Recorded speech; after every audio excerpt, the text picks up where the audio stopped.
안녕하세요. DDR 부동산 연구원의 서영창입니다. 이번 시간에는 형질 변경이 엄격한 개발 제한 구역 등에서 지목이 도로로 바뀐 현황 도로와 각종 도시계획 사업으로 만들어진 현황 도로를 살펴보도록 하겠습니다. 자, 이곳은 용도 지역이 자연 녹지로서 개발 제한 구역에서 해제된 곳입니다.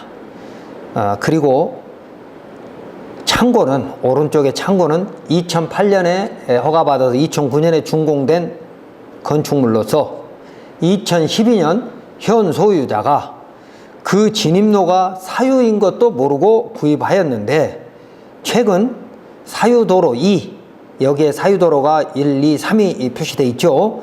사유도로 2 소유자가 진입로를 막겠다고 하여 허가청에 진입로 후 배타적 사용 수익권에 대해서 질의했는데, 사유도로 1은 2005년 이전 개발 제한 구역 일대 만들어진 것으로 당시에는 건축법 도로 지정이 없었다고 합니다.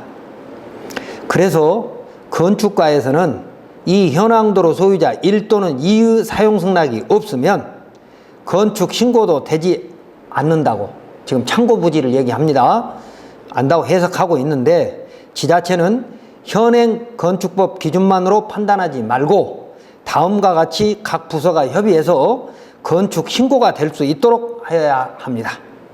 그림을 다시 보시면 위쪽에 근린생활시설이 허가를 받았습니다. 2005년에 말이죠. 그리고 오른쪽에는 창고가 2008년에 허가를 받았고요. 그런데 제일 밑에는 사유도로 3은 도시계획시설 도로로 예정됐지만 보상은 아직 안 된 것이고요. 그 다음에 사유도로 2는 시멘트 포장이 돼 있지만 별도 필지이고, 사유도로 1은 또 근생 소유자의 소유인 사유도로입니다. 그러니까 세 필지의 사유도로에 걸쳐 있었던 창고도로 허가에 대한 질문이었습니다. 자, 첫 번째, 이 허가청은 2005년 근생시설 건축허가를 하면서 그 사유도로 1을 건축법 도로로 지정했어야 합니다. 그런데 그 진입로가 근생시설 소유자의 토지이므로 지목은 도로로 바꿀 것을 행정지도했지만 건축법 도로로 지정하지 않았던 것입니다. 2005년에는 그게 관행이었다고 합니다. 그래서 그림을 보시면 오른쪽에 있는 사유도로 3은 도시계획 예정도로로서 조만간 보상이 될 것이고, 가운데 사유도로 2는 2011년 5월달 그림에 의하면 그때도 이미 시멘트 포장이 돼 있었고, 사유도로 1은 위 근생 건물 소유자의 토지로서 필지는 따로따로이지만 한 소유였고, 그때 허가를 같이 받으면서 건축법 도로로 지정하지 않았던 겁니다. 왜냐? 당시에는 개발 제한 구역 내이었기 때문입니다. 그리고 당시 개발 제한 구역 일대는 건축허가 및 개발행위허가의 진입로에 대한 판단을 도시과 개발 제한 구역 팀에서 일괄적으로 하였습니다. 만약 당시 개발 제한 구역이 아니었다면 이곳은 자연 녹지이므로 건축허가에서 건축법도로 지정이 반드시 있었을 것입니다.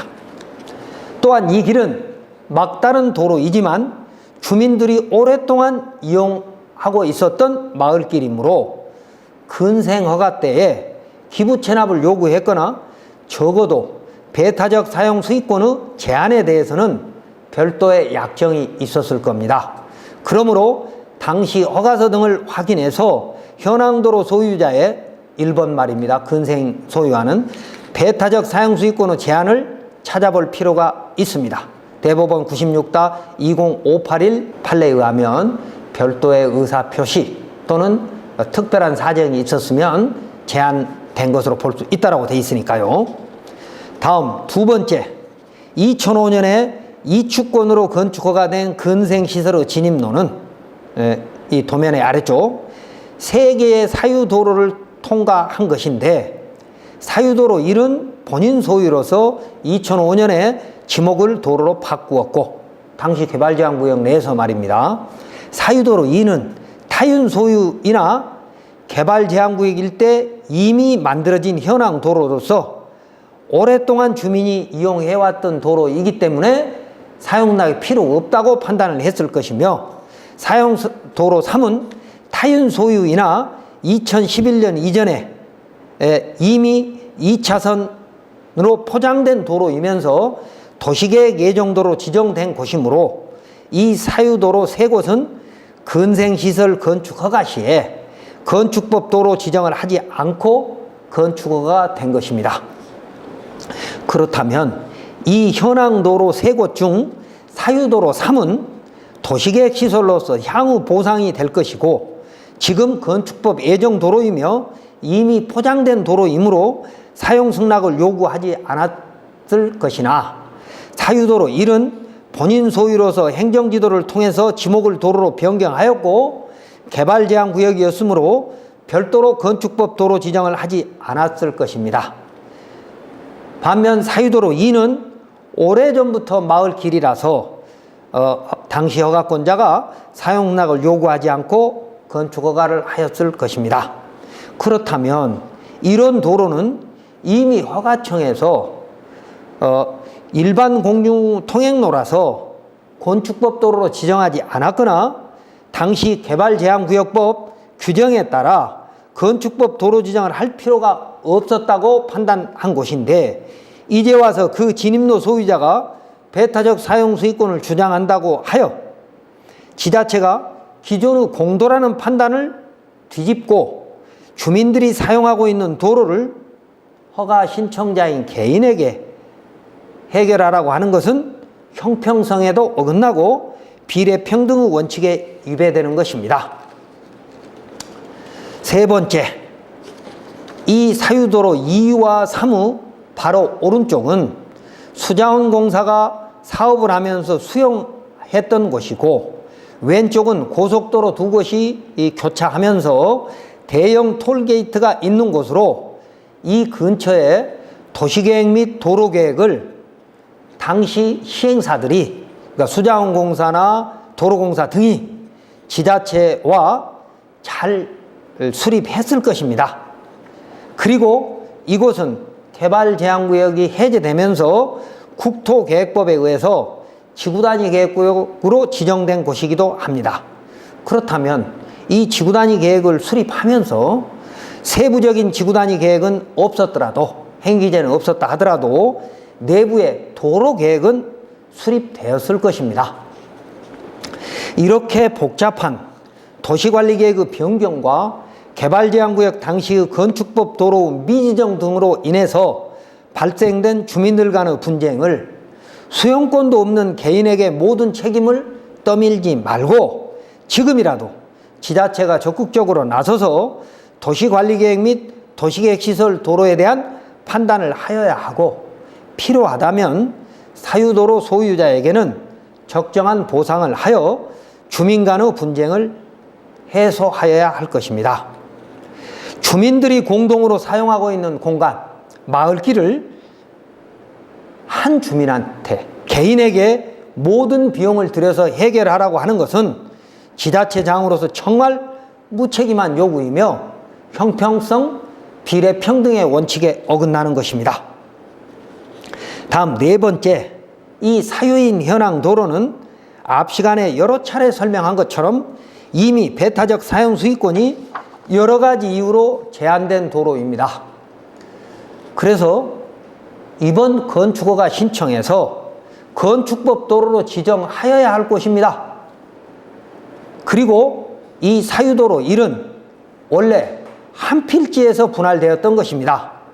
그러므로 당시 토지 분할 서류를 잘 살펴보면 배타적 사용권을 제한할 근거가 있고 또 근생시설 허가 서류를 보면 배타적 사용 수익권의 제한에 대해서 토지 소유자가 동의한 서류가 있을 겁니다.